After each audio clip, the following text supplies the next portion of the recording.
lagi tuh main yang ofensif. Dan dengan catatan kemarin juga ini bisa dibilang Lui adalah salah satu hero yang mengacak-acak juga pertahanan dari Falcon loh.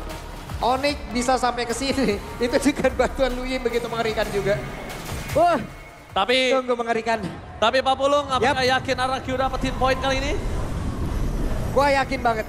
Oke, tapi tentunya untuk tenis indoor Senayan, kita gak boleh bergetar. Mari kita tunjukkan jadi sebelum clear of dawn. Tenis barat tepuk tangan aja. Let's go to the land of dawn. Yup, itu dia. Semangat yang masih membara dan seperti biasa Jawhead. Smart Missile lah yang akan membantu cepatnya pattern farming dari tiap-tiap jungler yang bersama dengan Jawhead itu sendiri. Balik lagi menuju ke landing, ya pattern seperti biasa. Ini akan bermain lebih agresif harusnya. Yap. Kenapa? Karena mereka pede banget ada Jawhead di early. Yap. Nah, kalau misalnya Jawhead di early ini akan ngebuat Idok akan menjadi mangsa. Karena kalau udah main di arah mid atau level 4 ke atas, Idok bisa jadi malah petaka. Yap, cuman masalahnya untuk melemparkan Idok ataupun Idok yang akan menjadi orang terdepan terus-terusan ini bukan menjadi pilihan yang baik juga. Dan seperti inilah penampakan dari XP Lane ya, masih adu mekanik aja. Ya kalau ini akan agak bonyok sih ya, sampai turtle lah bisa kita bilang. Nah tapi kalau ngomongin di arah God Lane, nah ini gue belajar dari Kelra loh. Gue sempat lihat Kelra itu, dia nggak pernah ngabisin Rhapsody-nya. Yap. Dia selalu ketika peluru terakhir mengeluarkan energinya banyak, di stop sama dia. Bahkan kalau minionnya udah habis, itu pasti di stop sama dia. Yang paling kelihatan itu apabila dia kayak membantu kayak ngambil ke orange buff atau purple buff gitu. Itu kelihatan banget naik turunnya. Jadi setengah dia lepasin, setengah dia lepasin, setengah dia lepasin. Bakal terus-terusan kayak begitu. Jadi Rhapsody-nya dia terus dan itu adalah salah satu trik ya teman-teman ya. Kalian yang mungkin bermain Granger, kalian bisa menggunakan hal tersebut. Dan belum ada sebuah hal yang memang benar-benar dilakukan juga oleh masing-masing pemain dari tiap-tiap tim ini. Karena dengan ada Turtle yang muncul, dua roamer dari masing-masing tim sudah langsung menampakkan wujudnya. Sudah langsung set up dan siapakah yang akan langsung men-take over Turtle tersebut. Kalau setup kali ini mungkin masih bisa dimenangkan oleh Onyx Philippines. Pertama, lihat dia udah ada Brusco di sana. Idok belum ada Implosion, dia cuma punya Secret Hammer. Dan kita lihat apakah Susujin berani masuk ke dalam. Idok mencoba untuk mengusir sosok dari seorang Kirk. Meanwhile di sana Reset terkena Shadow Kill. Gak ada Crimson Bacon lagi, tapi damage-nya masih belum cukup. Riz masih selamat. Backline-nya bakal coba dihajar selain saya. Ada apakah Susujin berhasil men-take down. Permasukan dari tim Onyx Philippines di backline. Can't pass with everybody seperti biasanya. Tapi Kirk terlalu kuat. Walaupun harus tumbang. Dan Turtle pertama masih bisa diamankan oleh para pasukan dari tim RRQOC harusnya. Let's go. One last man standing. Yang gak akan ada jalan untuk pulang. Meanwhile, sosok Super Prince dengan Lui-nya berhasil mendapatkan double kill. Setidaknya at least dalam kegagalan mereka mendapatkan Turtle, 2 poin kill mereka dapatkan. Yap. 2 game tanpa mendiskreditkan hero yang lain kembali. Polveus yang mengambil peran untuk bisa ya. Benar-benar untuk bisa menghabiskan soft skill yang ada untuk bisa ngezoning player yang ada. Paket komplit dari Polveus benar-benar ditunjukkan di tiap permainan di game yang pertama dan di Turtle barusan. Ya, Turtle pertama memang kalau data juga sebenarnya emang Joy yang punya power akan Turtle pertama. Iya. Tapi selanjutnya ini akan berbahaya untuk Rince. Rince juga harus nyimpen Crimson Bacon-nya. Gak bisa sembarangan.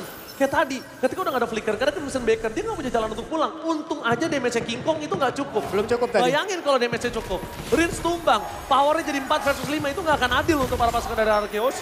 Oke. Ini masalah Idok sekarang punya flicker. Idok mau ciptain sebuah momentum ini bisa banget. Secret Hammer-nya berhasil sih. Yes, tapi di depan sana Kirk bakal coba untuk mundur dengan ada Cloud Pathway. Bakal coba ditarik-tarik. Gak ada yang berani masuk dan itu dia. The power of Super Prince dengan Lui-nya. Bermain dari front to back kayaknya bukan jawaban untuk RRQ. Yap, terlalu beresiko juga Gue kali tadi. menyarankan sih untuk RRQ bermain dari front to back kayak gitu.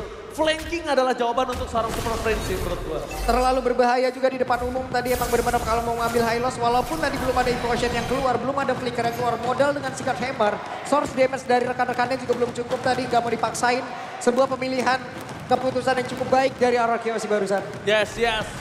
Tapi kalau kita melihat kondisi dari RRQOC, mereka kali ini benar-benar ngasih waktu untuk sosok Toy di head to head di arah mid to the late game. Mungkin Toy ini bisa menjadi jawaban. Karena ngomongin dari Kelra, selama dia Sky Pisternya nggak aktif banget, nggak benar-benar stucknya banyak, itu Kelra juga bakal akan sulit untuk bisa tumbangkan seorang Idok ataupun seorang Tyrant. Ini pemilihan cukup berani juga loh dari Toy. Toy-nya emang benar-benar ingin mengamankan ke arah flicker loh. Ya. Benar-benar mau flicker. Karena kalau ngomongin ke arah Purify sebenarnya ini jawaban untuk gimana caranya Toy untuk bisa masuk ke dalam sih. Dia nggak berani lewat depan. Dia nge-flank lagi. Posisi terbuka di arah Turtle. Brusco memberikan jawaban. Dairon bisa melakukan zoning out, membuat Brusco mengeluarkan Unstoppable Force-nya, tapi ditahan benar dengan sangat maksimal. Dan Red mencari Sonsonjin. Berhasil mendapatkan satu poin kill atas King Kong kembali. Membuat para pasukan dari tim Mararkyoshi mendapatkan keuntungan, bahkan Sonsonjin double kill. Dan Super Priest terperangkap. Bakal coba di take down. Ter-take down Super Priest. One last hit. Berhasil dimakan. Tapi jangan lupakan Mapulung. Satu buah poin kill didapatkan Kelra. Aktif dari Skypicer-nya. Bahkan membuat para pasukan dari tim Onyx Philippines udah punya jawaban untuk seorang Kelra. Begitu panjang tim fight yang terjadi diawali lagi oleh Dairon. Benar-benar diawali oleh Dairon. Dairon tidak menyelesaikan begitu saja, tapi dia akan terus-terusan menemani. Dan tadi Rims lah yang menjadi satu positif untuk bisa mengatakan damage. Dan sekarang ada semua hal lagi yang dilakukan. Unstoppable Force-nya dan ada satu hal yang membuat no. Terlalu bersemangat. Shutdown 2 kali tumbang dari King Kong. Dibayarkan dengan satu shutdown Susujin. It's totally worth it. Dan bahkan di depan sana Brusco langsung coba di teleportation dengan Super Prince Tour and Travel karena bottom lane. Untuk coba melakukan cover terhadap Kelra. Karena melihat kondisi Kelra yang sangat owning. Ini berbahaya banget sih untuk para pasukan dari tim Mararkyoshi. Jadi dia mulai agak concern ke arah Kelra. Menjadi hal yang sangat-sangat cukup berimbang jadi ini.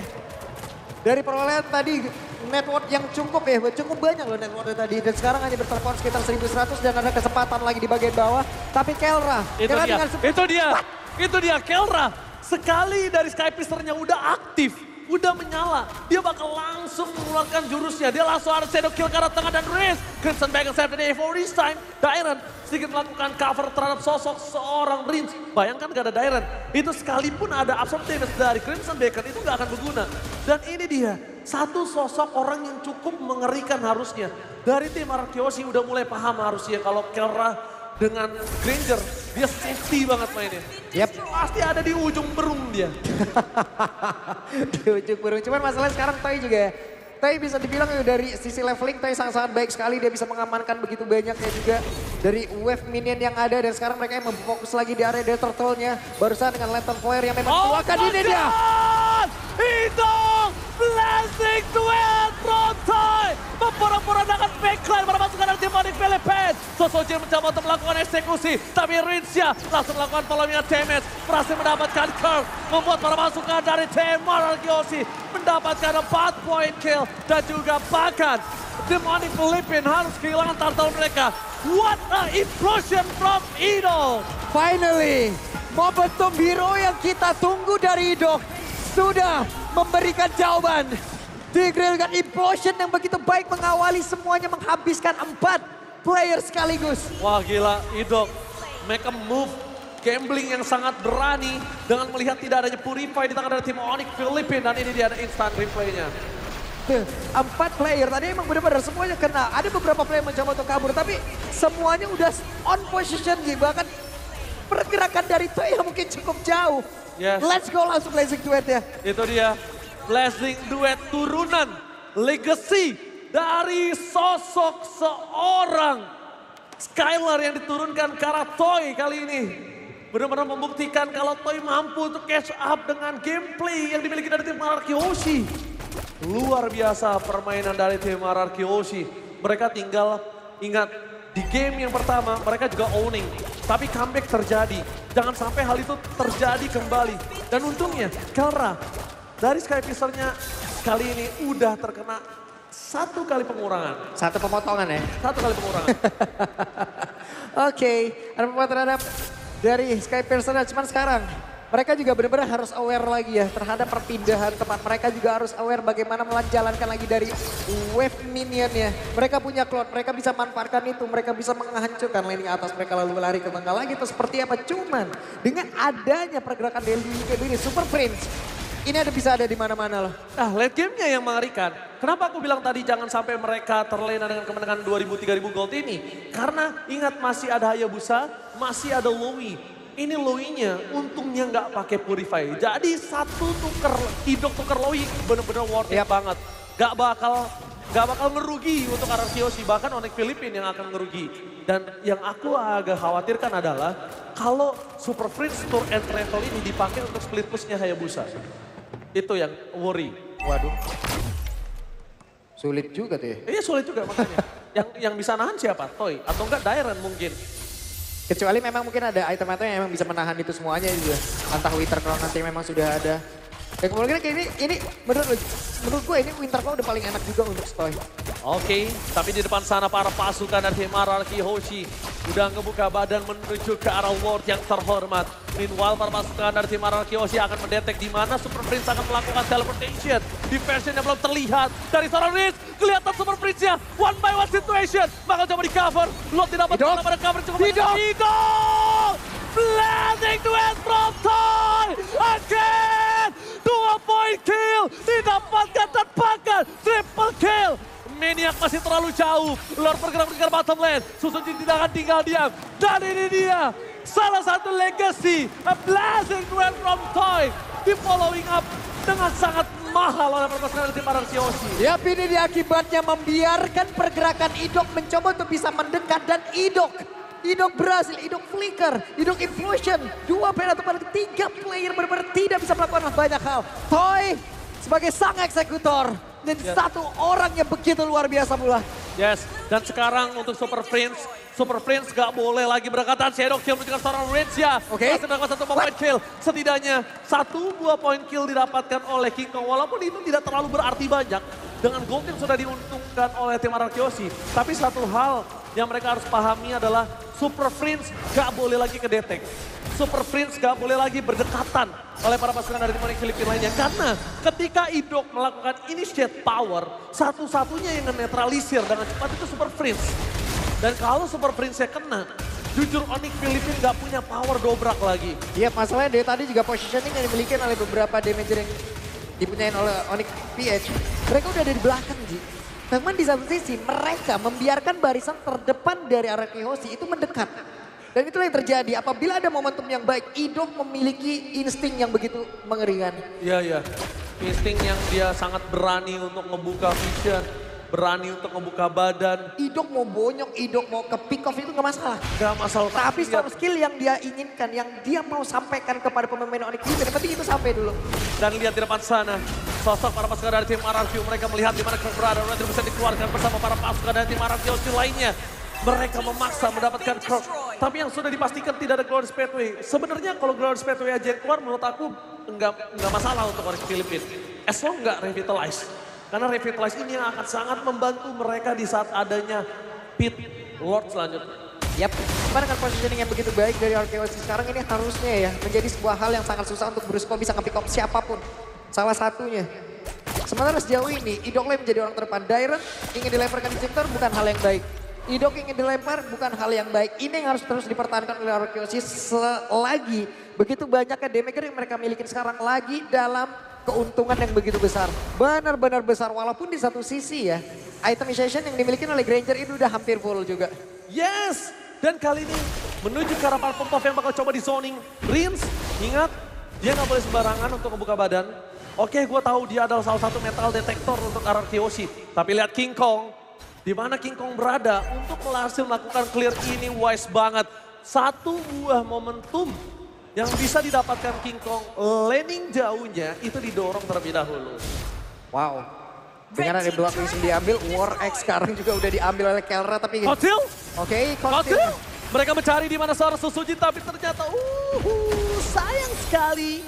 Tidak berhasil mendapatkan deteksi tapi nampaknya Idok. Flicker dikeluarkan, belum ada implosion, ada blazing duet from Toy. Flicker berjalan seorang Carol tapi nampaknya shutdown. Shutdown terjadi, 2 shutdown di area berbeda. Tapi dengan Super Prince yang bebas, membuat para pasukan dari tim RRQ Hoshi mereka kewalahan. Surprise, happy birthday, double kill from Kelra. Dan bakal mereka mencari di mana Susujin berada. Kelra bakal gak bertahan, dan ini dia. Shutdown! Nowhere to run, Kelra! Gak ada jalan untuk pulang. Dan Susujin save the day for RRQ Hoshi. Oke, kembali berimbang keadaan dengan stand up tadi yang begitu beresiko. Sebuah resiko dengan tidak membawa sebuah purify ini, Desi. Begitu Ya. gangguan terjadi, dia nggak bisa melakukan banyak hal dari toynya. Flicker tadi udah dikeluarkan. BMI nggak bisa karena momentumnya sisinya masih berjalan. Tapi kalau dari yang gue hitung ya, kalkulatnya ini masih berhasil untuk Retribution. Oke. Dan itu dia, masih berhasil. Kenapa?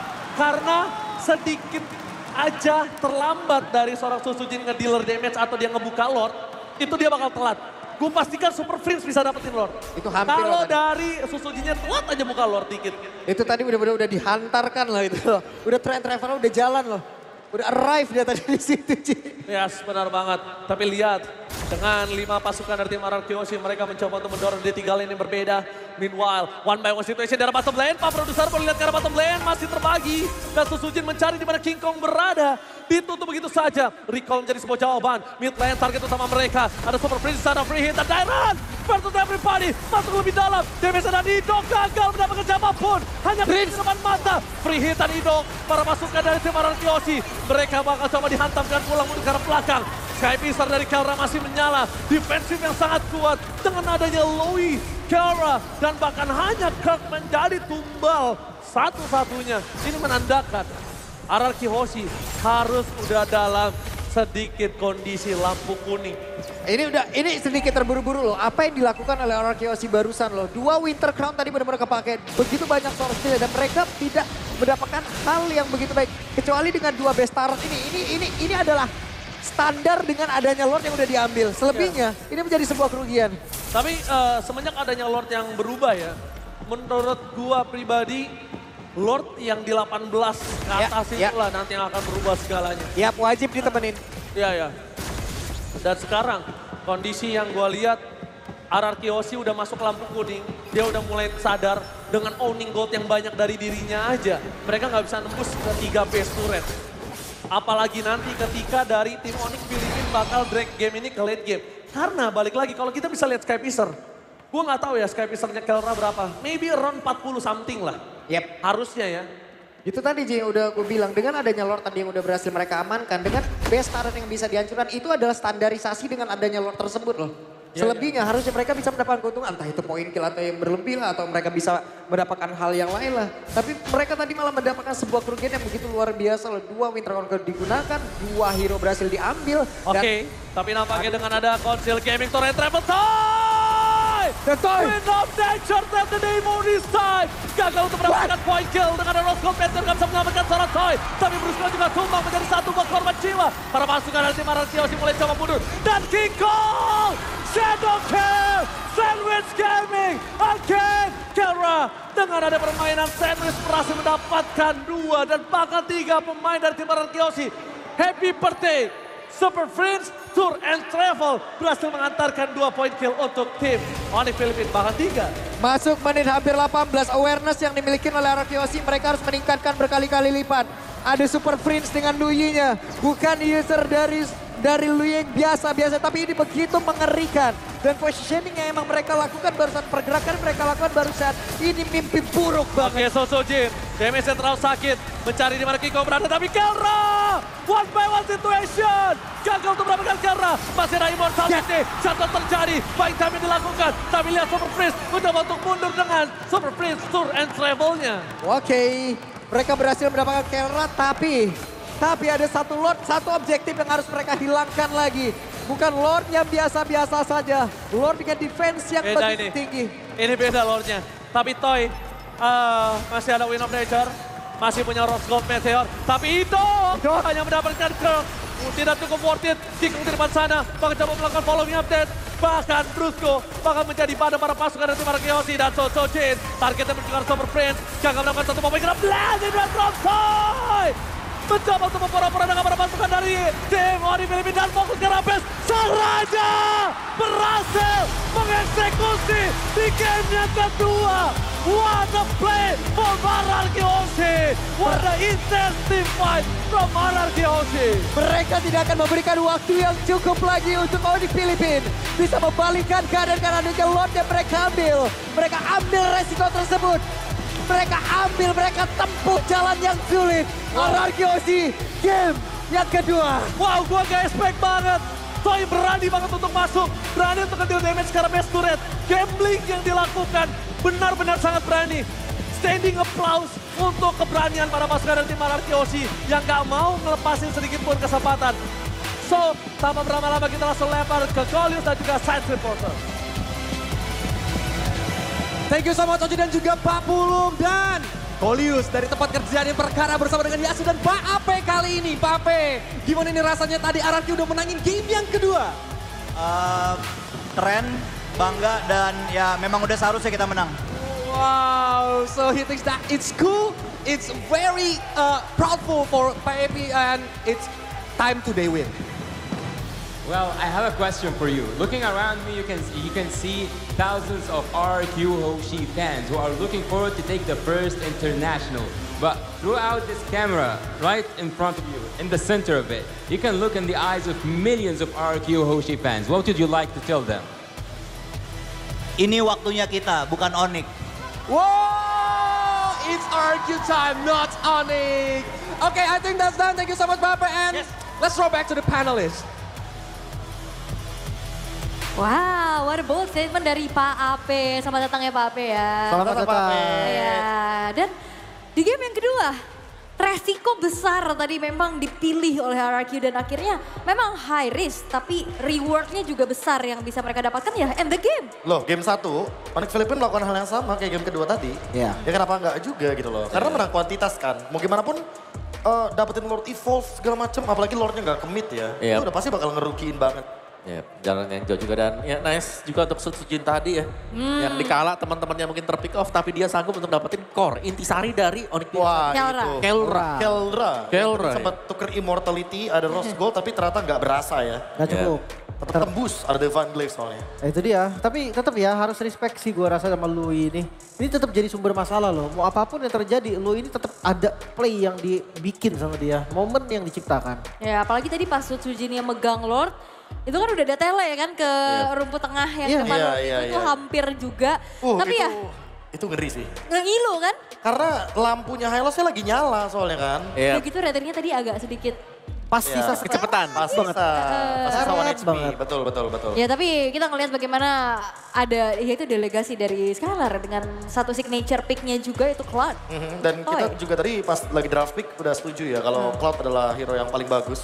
Yep. Intel Band itu udah kayak wah ini lawan Granger siapa nih. Iya. Tapi ya emang nggak boleh fokus ke Granger sih. Fokusnya ke Lui-nya atau backline-nya. Ke tim fight Ya. juga kan, ke Yang- follow up dari Idok. Ya bener, dan akhirnya kan Grangernya udah diatasi sama Sutsujin. Iya dikejar juga, mid-nya juga unggul dari mobilitas harusnya karena ya kita tahu dari Chusin juga kan, walaupun memang kayak gak nyambung ya Tiger sama Chusin gitu kan, kayak gak bisa nge-follow yang bersancur gitu kan. Tapi kalau di awal dorongan Tiger, angkatannya Chusin itu betein banget sih. Iya, kayak banyak waktu yang terbuang buat lawan, gak bisa gerak sama sekali. Ini apa sih, aku didorong, aku diangkat, harus turun lagi. Kena cicil kan, kayak damage-nya ya kecil Iya, tapi iya, akhirnya ya lama-lama jadi bukit juga gitu loh. Berasa ya walaupun di early game. Dan kalau kita ngomongin Sutsujin emang poin terpentingnya adalah beberapa kali kita melihat dia benar-benar kayak dapetin banget gitu loh. Momen Iya. ganti item. Item manajemennya indah banget. Bahkan waktu di game kalah aja pas dia pakai Joy, dia sempat bikin Immortality kan sebelum tumbang. Iya. Jadi kayaknya nggak kaget kalau nanti untuk game-game selanjutnya, ketika Sutsujin dalam keadaan yang mungkin tertekan, item manajemen ini malah jadi game changernya. Iya benar-benar, apalagi udah delete ya kan, nggak delay lagi. Tapi ya kita akan intip apa yang terjadi di game barusan, game durasi yang cukup panjang lagi. Tapi again Sutsujin menunjukkan bagaimana Joy ini walaupun udah tergeser dari meta, tetap powerful. Iya. Tapi ya satu hal yang pasti ya, momentum dari Idok tadi ngebuka dengan implosion yang di Mahal. itu mahal. Dan gak sekali om. Iya. Yang kena 4 mungkin sekali, tapi sisanya kena 3, kena 2, keduanya inti. Dan gue suka sih keputusan akhirnya memang agak nekat tapi ini sepadan. Ya udah lah mau Karena gimana lagi. kualitas ya. Karena kan ada satu wave minion lagi di top lane. Iya. Sekalipun tadi kan tumbangnya Rins kan ya sebelum endgame. Kalaupun itu let's say kayak ada korban selanjutnya, seenggaknya masih ada satu wave lagi yang masih bisa diandalkan. Terus juga di opennya tadi sama Sutsujin dulu kan, yang akhirnya nge-bait Winter dari Super Prince. Iya. Ya dan wow, Anarchy Hoshi berhasil untuk menyamakan kedudukan saat ini. Ini bakal semakin panas lagi dan apalagi kalau ngelihat dari gamenya ini lumayan dominasi loh. Gak yang bener-bener kayak comeback, kesulitan. Betul, sebenarnya sama-sama back and forth ya. Ya, Tapi lambat laun tadi kalau lebih ke track late game agak serem buat Anarchy Hoshi. yes dan aku kasih thumbs up buat Ujin. Uji Aku aja. kasihnya untuk Toy. Oke. Saya kasih jempol buat Kingdom nih. Luar Oh, ini biasa belakang suara sini dan ya? energinya. Belakang Gak sini habis-habis ya. dari tadi. Mantap. Gokil. Tenang, kita bantu tepuk tangan di sini kok. Tenang, kita Aman. Om Wawa, Idok lah. momentum ya. Kenapa? Momentum dong. Oh. Momentum changer. Oke, menarik sih sebenarnya. Tapi kalau misalkan kita mau main klinik kayak kemarin, Ini ya, kalah reverse sweep ya. duluan. Iya bener. Menang duluan nih, terus match-nya kalah. Tapi untuk saat ini boleh gak kita percaya klinik dulu? Kayak percaya dulu gak sih? Kan Onyx Beach menang dulu nih. Betul. Kemarin juga gitu, Falcon menang Sebenarnya dulu. saya pengen percaya ya, tapi kan best of 7, bukan best of 5. Saya nggak percaya klinik, saya percaya Cascade. Saya juga, Draftnya, saya percaya abang. ya, kayak tadi kita udah sempat lihat kan, kayak ini yang paling bagus Cloud. Dia ternyata emang sepemikiran. Iya. Iya. Terus ditambah lagi dengan beberapa kali first pick, second picknya yang sempat kita bahas juga kayak ini harusnya second pick, ini harusnya first pick. Ya emang benar-benar udah biasa ya, udah tahu lah gimana cara patternnya. Berarti so far second menang ya? Yap, So far iya. So far. Untuk RRQ Second. kayak second besting sih yang bisa dilakukan ya. Kan karena puluhnya banyak. Gue lebih ke memberatkan Fanny-nya sih. Gue gak masalah dia first pick dan Fanny ya udah. Tapi ya mendingan dia second. Ya emang Ya. itu tugas second soalnya. Tugas second ya, daripada first pick harus ngebuang satu slot. Oke, dan game yang ketiga akan segera kita saksikan siapa yang akan bisa mendapatkan poin keduanya, RRQ atau Onyx. Jadi jangan kemana-mana, because we'll be right back.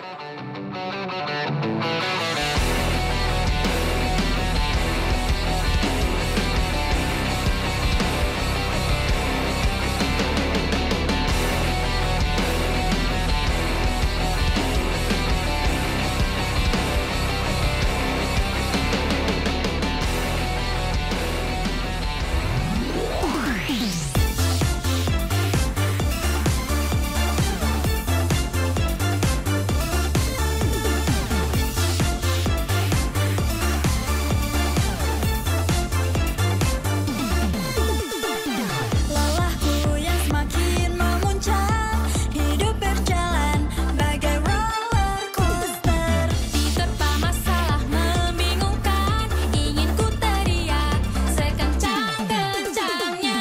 Tak ada salahnya untuk hentikan sejenak dirimu. Tinggalkan semua, karena ini saatnya untuk kita berpesta. Lupakanlah semua beban di pikiranmu, malam ini saja. Menari tertawa, ikuti suasana, berpesta denganku.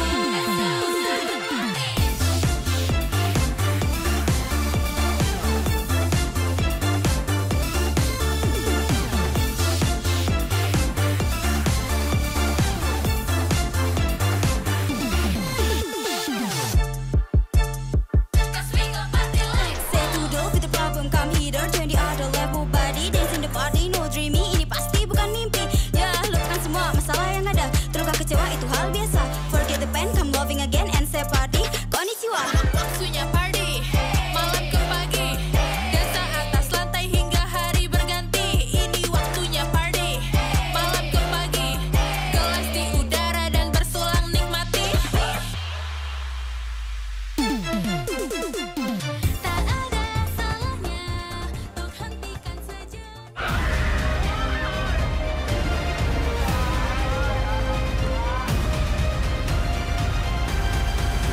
So Susujin started way back in EVOS, and during his debut, he did really well for the first half of the season. Everyone was like, who is this kid? Came in, stomped players like Albert, Kyrie in the first half. I was like, this random newbie from nowhere. But he fell short towards the end of the season, didn't make it to the playoff, struggled for quite a bit, and eventually he was picked up by RRQ, and that was when he really started shining. Tingin ko si Susujin isang type ng player na makakonect sa kampe ganon. Tapos more on siya, team player. Minsan lang yung solo play ganon. Magaling siya sa teamwork, hindi yung solo-solo ganon.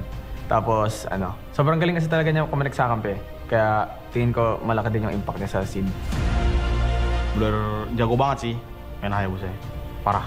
Gak ada dampak bagus buat cewek-cewek Indonesia. Kalau dilihat dia ya secara mekanik jago banget, hero pool juga banyak. Dari gameplay dia kayak cara dia masuk ke assassin atau gimana kayak nggak yang maksain. Tapi nggak juga yang takut, jadi pas kalau gue timingnya bagus. So RQ did phenomenally well in the group stage. They stomped pretty much everyone in the group stage. They have the right ingredients, the right coach, the right strategies, the right gameplay, the right players, even the fan base, its home crowd.